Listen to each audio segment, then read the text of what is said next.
Next up at UFC London, we have Bruna Brasil taking on Shauna Bannon. Bruna Brasil is 8-3 overall, 4-1 in her last 5, coming off the loss to Denise Gomes. She's taking on Shauna Bannon, 5-0. She's undefeated, and she is making her UFC debut.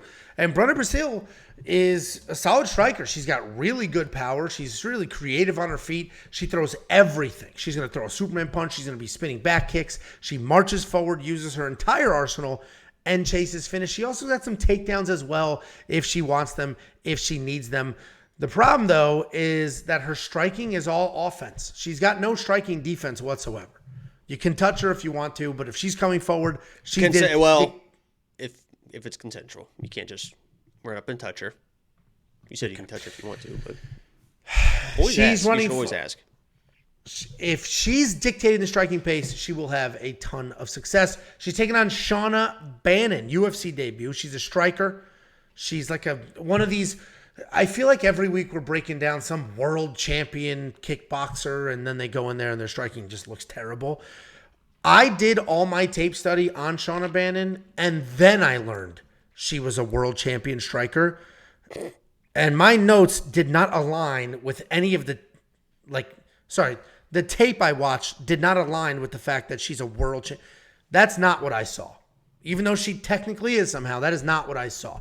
Well, she's ridiculously tough. She's got a traditional martial arts background. She's always coming forward. She likes the pressure. She doesn't seem to force things, meaning she's very comfortable, but she doesn't flow very smoothly. She relies on that pressure. She's just moving forward to have success. Like, she literally is just marching forward with volume, and this is how I'm going to win the fight. It's not the cleanest in the world. She is incredibly tough. She seems to be very strong. I haven't seen a tie-up or a clinch situation where she didn't sort of have control of it because of the strength. And she does have a couple of slick submissions to round her out. So I don't want to be overly harsh. But again, watching the fights and then hearing she's a world champion striker, that's just not the vibe I got. Bruna was a little bit exposed in her last fight, right? She was this big, hot prospect coming in on a win streak, had that Contender Series finish. Everybody expected her to have power and striking, but she ended up just backing up, got lit up a little bit, and then ultimately finished. I do think this is a much different fight. Shauna is tough, and she is going to pressure forward, and I mentioned Bruna doesn't do that well backing up, but I don't think Shauna's very dangerous, and Bruna definitely is. So I like Bruna to get this done. I wish I got it at the plus 135 underdog odds because that would have been amazing. But, you know, when I did this breakdown on Sunday for Quick Picks, it was even money, and so she continues to move. And I think a lot of people are just seeing what I saw with the tape breakdown. And Bruna's definitely super tough, and this could be an interesting fight. What do you think, Jakey boy? Yeah, neither one of these girls is probably going to be like a contender or anything like that, but it should be an interesting fight stylistically because, as you mentioned, Brazil is known to be this long, rangy striker with decent power, knocking girls out and this and that. And then she came in, and the reason why I picked against her for lock of the week was because she is just so casual. And you mentioned as well, her striking defense is just lean away, chin in the air, and just try to like slowly, there's no footwork with it or anything. I mean, it is just absolutely way too casual. And yeah, Bannon is not the greatest striker in the world, but at least she's in there, looks more the part, I think, in like some pocket boxing type, matchups, a lot more than Brazil. And what I love about her too, as you mentioned, is kind of her come forward, aggressive, we'll stay in your face. We'll work the clinch. We'll get a takedown. We'll work the ground game. And I think it's going to be the ground game where she's really going to excel. I think she's going to pressure the long-rangey striker. She saw how Gomes had success in that fight previously. She's going to get in the pocket. She's going to get in the clinch. I think if she wants to get Brazil to the ground, she can get her to the ground. And I think that's where she's going to have her success. So, I'm obviously kind of a Brazil hater because I picked her against her for lock of the week. And anytime I pick against somebody for lock of the week, I think they're just not a good fighter. There's a reason for that. So I'm a little bit biased, but she's just way too casual in everything she does, and I think Shauna Bannon is here to make a debut. Mama B. I mean, I could see that. Like I said, I think I picked Bruna because I think she's actually the cleaner striker of the two. Obviously, he's got a little more experience here, but I could see Shauna just pressuring forward, and Bruna doesn't do as well backing up as she does going forward. But I don't know. I saw some I mean, she's only 5-0 in her MMA career. It's very early. No, I agree. The tape isn't anything. I'm not picking it because I'm like, oh, she looks fantastic. I just think stylistically she can be a little bit more aggressive. I was just surprised when they said world champion kickboxer. I was like, what? Not what I saw. No.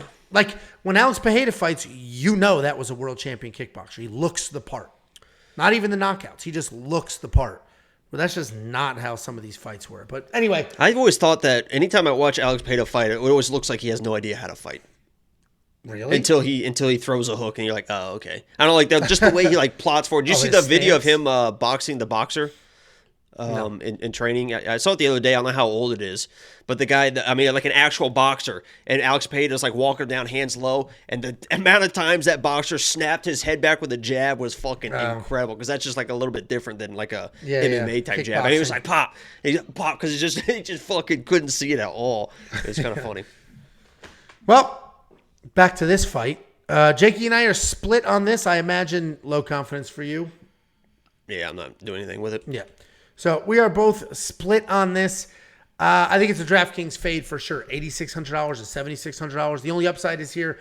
It probably goes to a decision, but I don't know how much grappling is going to be worked in here. And if there is any, it probably will be on the Bruna side. But I'm going to fade this from a DraftKings perspective. But if you want access to all of our picks, our bets, our DraftKings plays, the optimizer, and everything else, WeWantPicks.com, just click become a member. It's only $10 a month. If you want to sign up for the whole year, it's only $100 for the year. That's a discount. Some people are doing like $100 a month for their stuff. $5 super chat from Dan Fox. Dan says, Jakey boy, when Paul Craig wins, you must do a full body war paint on your next video for a full Scottish accent. Do you know how to read? Apparently Swear to God. Answer honestly. Do you know how to read? I've been up since 3 o'clock in the morning, so today I do not know how to read. No. Do you know what happened? You didn't even finish the message. The ending's the best part. My wife said DM her the moon too. What's the moon? Your ass? I don't know. I'll figure it out though. I don't know, but I'm going to start there, and we'll see what happens. Thank you for the $5 super chat. You want to see the black hole? Chewed bubble gum? Fucking dirty bastard.